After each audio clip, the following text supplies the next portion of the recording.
ఏవండి, మీరు మంచి మంచి కవితలు ఎన్నో చెప్తారు కదా, నా గురించి కూడా ఒక మంచి కవిత్వం చెప్పరా? నాకు వినాలనుంది. ఆహా, అయితే నన్ను కవిత చెప్పమంట. చెప్తాను నేను. నిన్ను చూసి మరిచిపోయాను నన్ను నేను. ఎంత బాగుందండి. Continue continue. నిన్ను చూసి మరిచిపోయాను నన్ను నేను. ఎలా ఉంది? చాలా బాగుందండి, చాలా బాగుంది.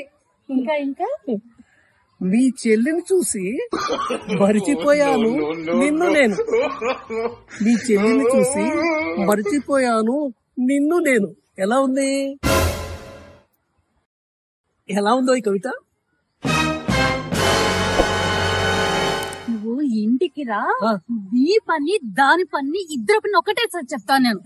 బంగారు, దానికంటే ఎవరికే? ఇప్పుడు దాకా కవిత్వం చెప్పావు కదా, అదే నా చెల్లెలు, దాని సంగతి నీ సంగతి చెప్తాను. హలో హలో హలో హలో, ఇంటికి రండి.